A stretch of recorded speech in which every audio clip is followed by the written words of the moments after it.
अभी बजट का मौसम आ रहा है और पता नहीं आपने हमारा इब्तिदाइया पहले प्रोग्राम देखा कि नहीं कि जो ओवरऑल सिचुएशन पॉलिटिकल इंस्टेबिलिटी की नज़र आती है कि मीडिया के फ्रंट पे भी अब नए महाज खोल लिए हैं, लीगल इश्यूज चल रहे हैं, किसान सड़कों पे हैं, हत्ता कि नर्सें, टीचर, हर कोई पूरा परेशान है, सिक्योरिटी के मसाइल हैं।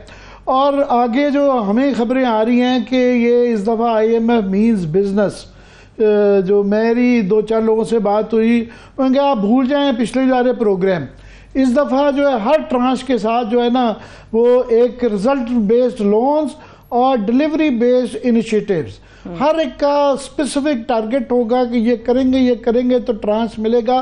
तो इस दफ़ा वो फ्री लंच वाला काम नहीं है और काफ़ी सारे काम हैं जो कि शायद पाकिस्तान के हालात के लिए हमारे लिए अच्छे हैं, मगर उसके लिए बड़ी मजबूत गवर्नमेंट चाहिए कि जिसने ये सारे लॉस मेकिंग जब आप करे जाएंगे तो सालों की यूनियंस हैं, फिर आप जब बताया जा रहा है जो टैक्स लगाने जा रहे हैं ये 12 बिलियन ट्रिलियन के जो से ज़्यादा के टैक्स लगने जा रहे हैं, फिर ये बड़े बड़े माफियाज के ऊपर प्रॉपर्टी एग्रीकल्चर रिटेलर पे हाथ डालना है। और मैं देख रहा था कि 32 लाख कह रहे थे कि लोग आएंगे, ये जो प्रोग्राम इनको टैक्स का दिया था, और अभी तक 75 लोग आए हैं।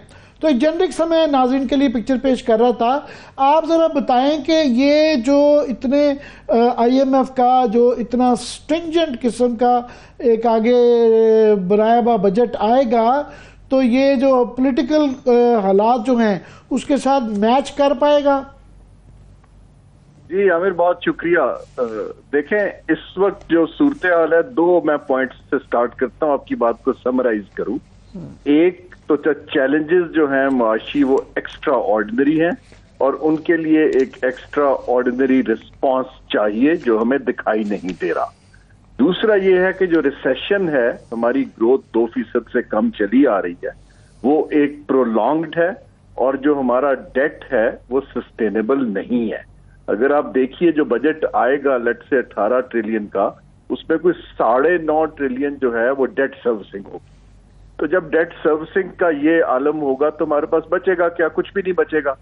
बाकी जो है IMF कड़ी शराइत में उनको एक्सपेंशनरी बजट नहीं बनाने देगा।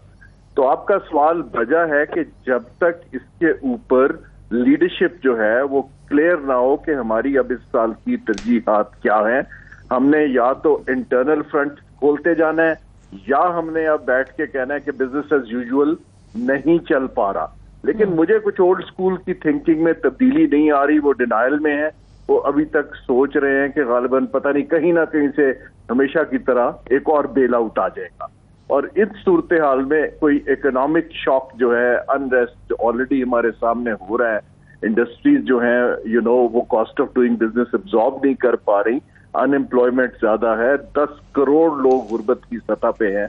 अब ये चैलेंजेस जो हैं ये डिबेट में भी लाने की जरूरत है और तरजीह पे भी। जब मैं देखता हूँ कि डिबेट्स क्या हो रही हैं, डिबेट तो ये हो रही है इसको पकड़ लो, उसको छोड़ दो, इल्जाम लगा लो, ब्लेम कर लो, ये अनफॉर्चुनेटली एक्स्ट्राऑर्डिनरी रिस्पॉन्स नहीं है।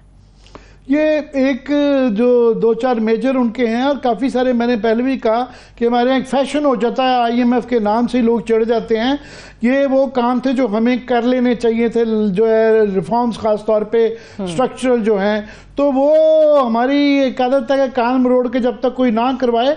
तो काफ़ी सारी अच्छी चीज़ें हैं कि ये लॉस मेकिंग का जो यूनिट्स हैं ये पहले कर लेना चाहिए था।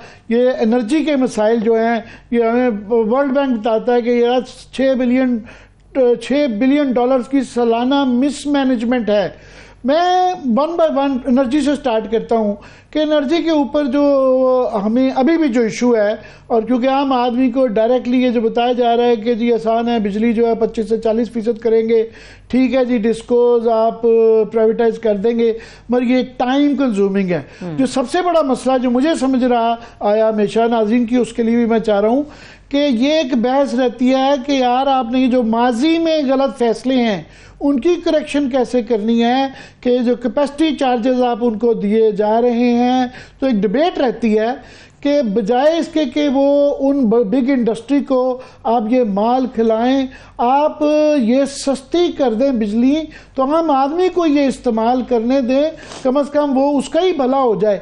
ये एक डिबेट रहती है, मैं चाह रहा हूँ ज़रा उस पर थोड़ा सा हमें एजुकेट करें कि ये कितना इशू सही है। जी देखिए आमिर, ये जो पावर सेक्टर है ना, ये इस वक्त नंबर 1 फॉल्ट लाइन है डेट के बाद। देखिए पहले तो हमने एक बिल्कुल अजीबोगरीब आईपीपी का फ्रेमवर्क दिया जिसके अंदर रिस्क को सारा सरकार ने पिक कर लिया, टैक्स पेयर के पैसों पे गारंटी कर दी। अब उसको हम सर्विस नहीं कर पा रहे हैं तो उससे फिर हमारे ऊपर सर्कुलर डेट चढ़ता चला जा रहा है। अब ये जो आप बात कर रहे हैं कि 2 चॉइसेस है, या तो आप बिजली महंगी किए जाए या आप बिजली को सस्ता करके एक्सपैंड करें नेट को और स्केल को बढ़ाएं। लेकिन स्केल को बढ़ाने के लिए इनके पास डिस्ट्रीब्यूशन सिस्टम नहीं है और बिल्कुल क्रैकडाउन कर चुका है। अब ये जब आप जनरेशन करते हैं तो साथ साथ डिस्ट्रीब्यूशन में भी इन्वेस्टमेंट करते हैं।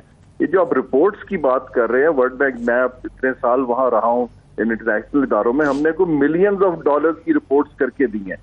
लेकिन सवाल ये है कि उस रिपोर्ट को पढ़ के अमल करने पे कोई तैयार नहीं, सिर्फ वो कहते हैं जी हम साइन ऑफ कर देते हैं, आप हमें कर्ज देते जाएं।